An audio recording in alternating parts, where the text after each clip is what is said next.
Bon, là, je vais passer vite parce que c'est bien expliqué, mais voilà. Les 3 sommets de la prière. Le moine doit prier, mais que sa prière soit amour. Oui, alors ça revient constamment, la charité, l'amour de Dieu, l'amour des autres. La prière est un désir ardent qui arrive jusqu'à Dieu comme une flèche qu'on décoche. Saint Bernard distingue 3 sortes de prières: l'office, la méditation de considération et la contemplation. Bon, c'est pas trop compliqué, office, méditation et contemplation. Il y en a des fois qui compliquent plus que ça. Rien ne doit être préféré à l'office.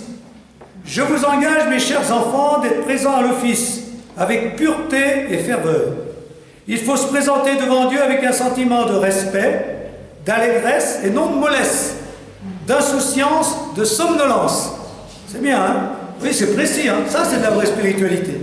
Ça, c'est vrai pour nous, hein? Ne dormez pas à l'église, hein? Je vous engage à y assister sans paresse et sans y bailler. C'est clair, hein? À ne point épargner votre voix. Chantez, mais chantez fort, hein? Faut pas, ouais. À ne pas manger la moitié des mots. Vous voyez? Vous, même ceux qui lisent, vous voyez, ceux que les lecteurs, des fois, c'est juste, hein? Vous devez penser à ce que vous chantez. Évitez les pensées vaines et oiseuses. À l'office, le moine doit être présent à l'Esprit Saint. Bon, ça va, hein? C'est clair. La méditation de considération a pour but la recherche de la vérité, alors que la contemplation est la connaissance de la vérité. La considération ou la méditation, j'essaye de comprendre, hein, par exemple l'Évangile. Et puis, la contemplation, mais je vois ce qu'il y a derrière, je vois Dieu derrière, voilà. Donc, la considération est un effort de pensée, une application de l'esprit, alors que la contemplation est une intuition claire et certaine des choses par l'œil de l'esprit. La considération est un effort de compréhension, la contemplation une vision, la considération une parole, la contemplation un regard. Oui, bon, vous comprendrez, j'espère que vous comprenez tous ces mots. Vous voyez que c'est tout bien détaillé, hein?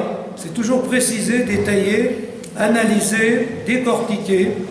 Pour arriver à la contemplation, il faut purifier son œil intérieur, et pour cela se purifier de tout ce qui fait écran entre Dieu et nous. L'enchaînement au désir, le péché. La vue est plus noble que l'ouïe, mais avant de voir Dieu, il faut l'écouter comme demande saint Benoît.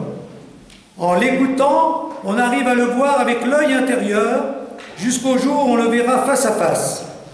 La contemplation est l'essentiel de la vie monastique, qu'il s'agisse du chant, du travail, du renoncement, de l'obéissance.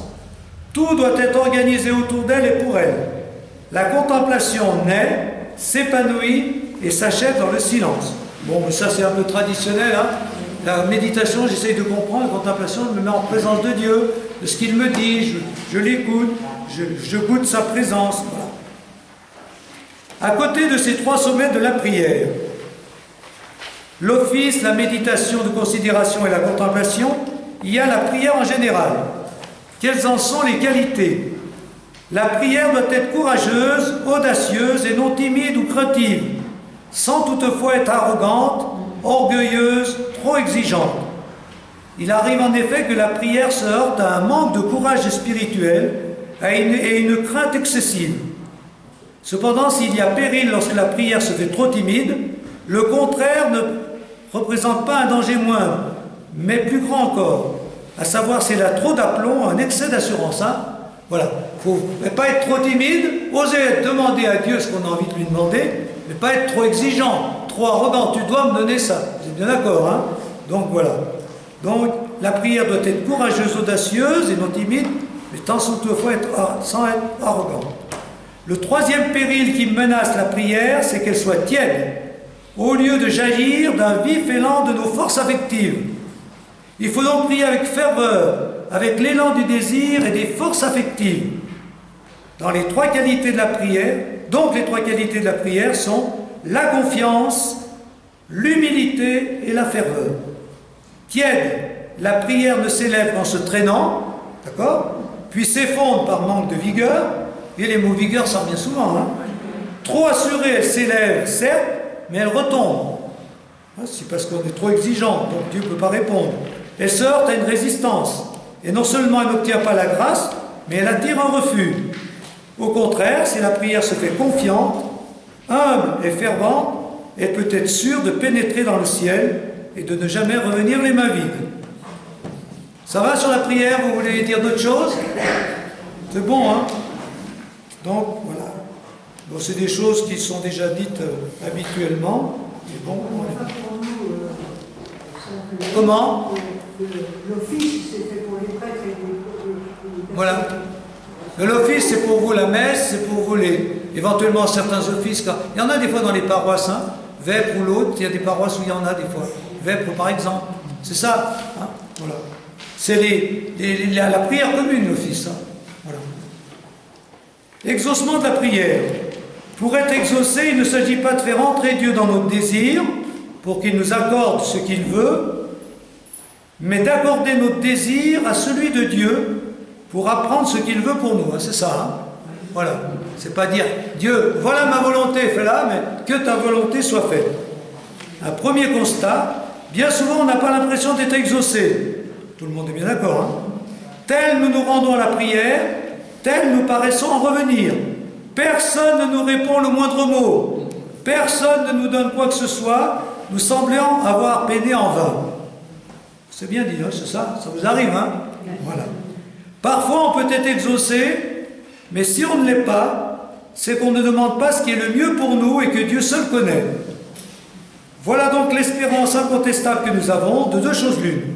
Ou bien il nous donne ce que nous lui demandons, ou bien il a en vue pour nous quelque chose de plus utile. Voilà, ça c'est la bonne mentalité pour prier. Nous ne savons pas en effet que demander pour prier comme il faut. Mais il a pitié, lui, de notre ignorance, et tout en recevant notre prière avec bonté, si quelque chose nous est absolument inutile ou pas immédiatement nécessaire, il ne nous l'accorde pas. Pour autant, notre prière ne sera pas infructueuse. La prière sera toujours fructueuse à long terme, parce qu'elle nous donnera Dieu, les délices de Dieu, la joie de goûter Dieu. David le Saint dit en effet, « Mets tes délices dans le Seigneur, et il t'accordera les demandes de ton cœur. » Donc, priez non pas pour imposer notre volonté à Dieu, mais pour être disponible à sa volonté. Priez non pas pour avoir ceci ou cela, mais pour avoir Dieu, et goûter Dieu, rencontrer Dieu. D'accord? Ça va? Bon.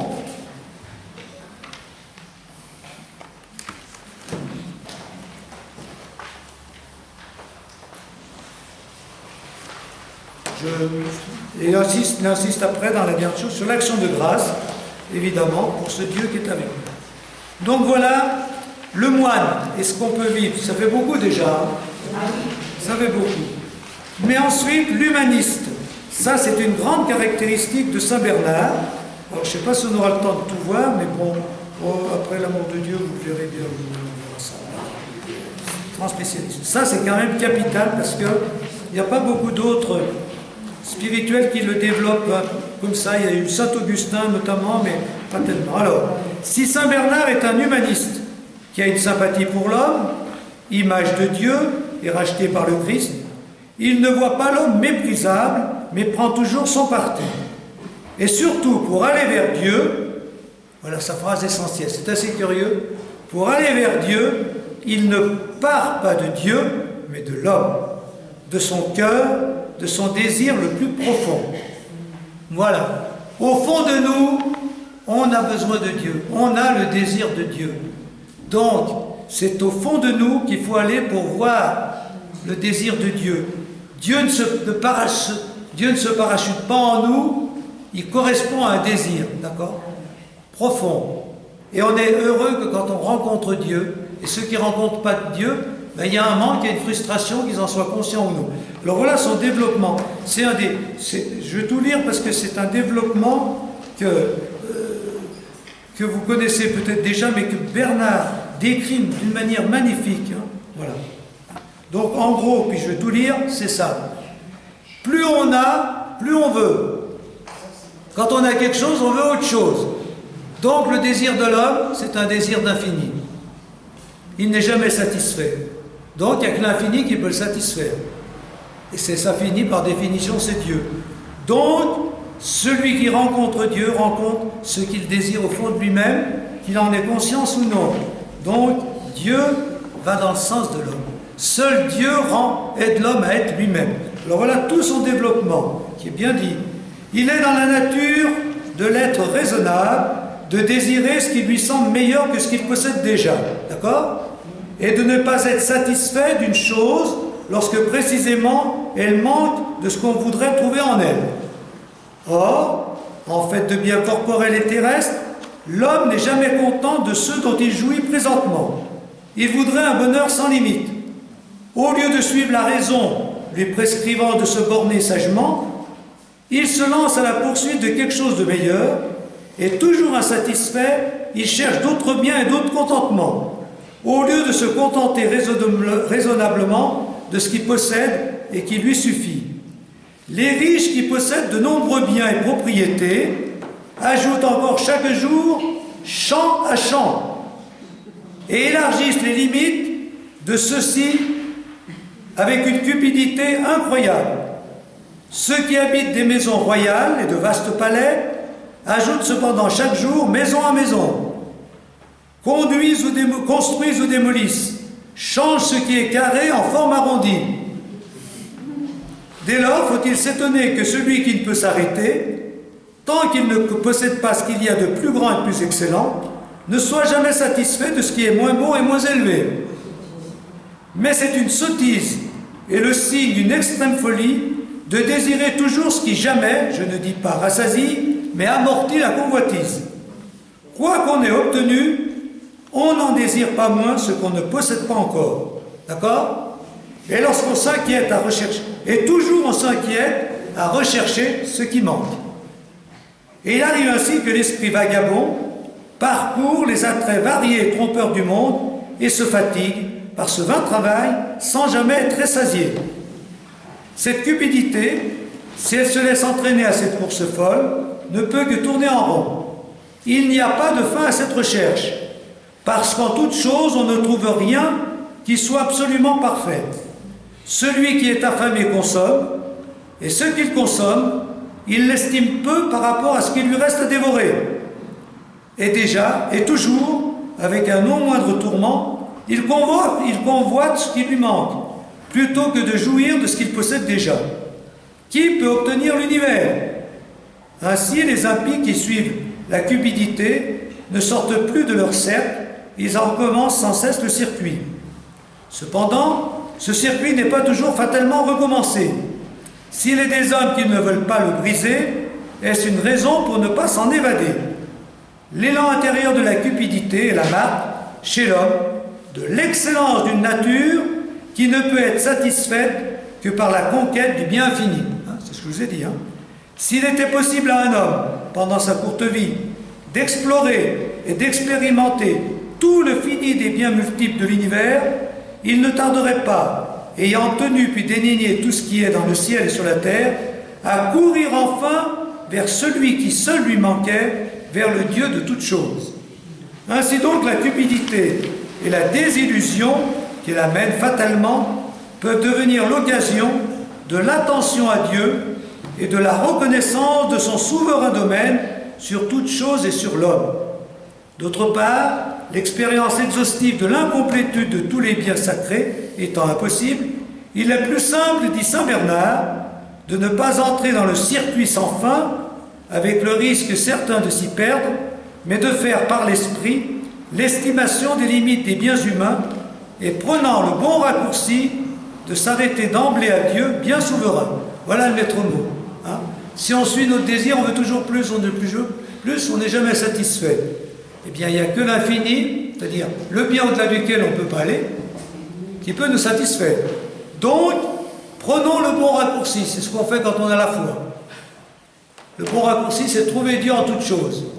Et quand on trouve Dieu en toutes choses, on est comblé, et Dieu nous comble le cœur.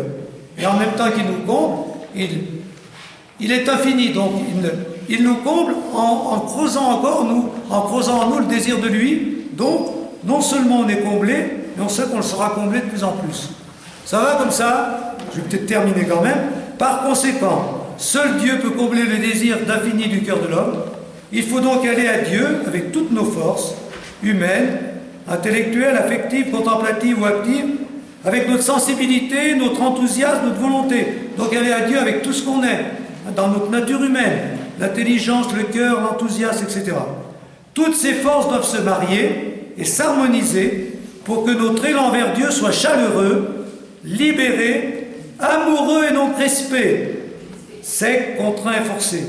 Autrement dit, le désir profond de Dieu doit stimuler la volonté et toutes nos forces vers Dieu et les transformer en plaisir, goût, chaleur, ferveur, amour, plénitude. Ça fait beaucoup, hein? Mais vraiment, c'est ça. Ce que je vous disais tout à l'heure. Hein? Goûter Dieu. On est au sommet de la condition humaine et en même temps de la spiritualité. Quand on voit Dieu en toutes choses et qu'on le goûte, il nous fait du bien. Il nous comble le cœur. Désir et volonté s'interpénètrent pour aller vers Dieu et avec le cœur comblé par son amour. Pierre-Yves Emery de la communauté de Thésée écrit pour Bernard. Le désir n'est pas appelé à se saborder comme indigne avec Dieu. La quête du plaisir, le goût du bonheur, l'exigence d'absolu sont autant d'énergie possible pour s'orienter vers Dieu. Comme le dit le psalmiste, mets tes délices dans le Seigneur, il comblera les désirs de ton cœur. Ça va? Je termine, parce qu'après je laisserai le reste avec l'heure. Quels sont les délices de Dieu qui procurent le plaisir spirituel? Les délices de la nourriture, vous connaissez, du sommeil, du repos, vous connaissez tout ça, et de tout ce qui se trouve sur la terre, oui, nous les connaissons. Mais Dieu, que présente-t-il en fait de délices pour qu'en lui nous trouvions notre délectation? Voilà la réponse. Quel est parmi vous celui qui n'a pas éprouvé souvent les délices inhérentes à une bonne conscience? Expérimentez le goût et la saveur de la chasteté, de l'humilité, de la charité. Ces délices-là, bien sûr, ne sont pas celles que procure la nourriture ou la boisson, ou quoi que ce soit de ce genre. On n'en sent pas moins les délices, et bien plus grands, que celles que nous venons d'énumérer. Divine en effet cette délectation et non point charnelle.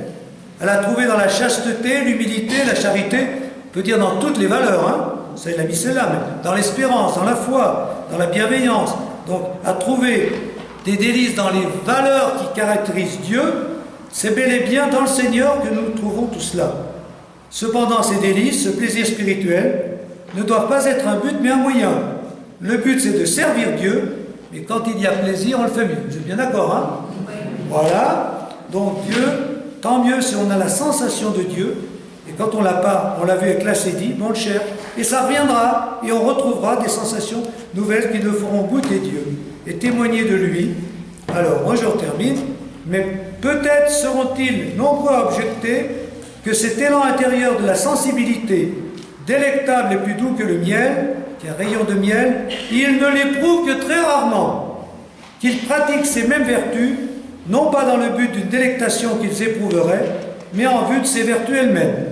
Et ceci dans le seul but de plaire à Dieu, avec une entière détermination, même si ce n'est pas avec toute leur sensibilité. Vous voyez, hein? Voilà. Quand on a cette sensibilité, tant mieux. Quand on ne l'a pas, on continue d'aller vers Dieu, d'essayer de le goûter, d'essayer de le servir, de vivre les valeurs qu'il nous demande de vivre. Et puis, petit à petit, comme on l'a dit tout à l'heure, ça reviendra et on retrouvera le goût de Dieu. Et à ce moment-là, on sera comblé. Voilà. Ça va comme ça?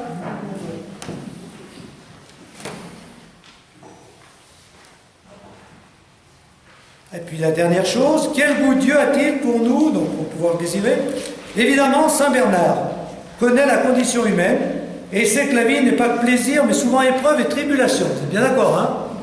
Or, Dieu est aussi dans la tribulation. Il faut donc s'approcher à lui. Je suis avec lui dans la tribulation, dit Dieu. Ça, c'est dans un psaume. Et moi, entre-temps, je chercherai autre chose que la tribulation. Dans la plénitude de la grâce, il est avec nous. Dans la plénitude de la gloire, nous serons nous aussi avec lui. Il est descendu pour se faire proche de ceux qui ont le cœur affligé, pour être avec nous dans la tribulation. Mieux vaut donc pour moi passer par la tribulation, pourvu, mieux vaut pour toi. C'est ça? Mieux vaut pour moi, Seigneur. Ah oui, c'est une prière. Mieux vaut pour moi, Seigneur, passer par la tribulation pourvu que tu y sois avec moi, plutôt que de régner sans toi, de festoyer sans toi, de connaître sans toi la gloire. D'accord? Voilà. Donc Dieu, on le goûte, mais il y a des moments non, mais il est toujours avec nous. Et si on sait qu'il est avec nous, ben, c'est déjà quelque chose. On ressent moins sa présence que quand tout va bien, mais quand on sait qu'il est avec nous dans la tribulation, dans la souffrance, dans les épreuves, eh bien, ça nous donne la force de traverser ces épreuves et surtout, ça nous donne bonne conscience parce qu'on sait qu'on sert Dieu même dans cette situation-là. Voilà.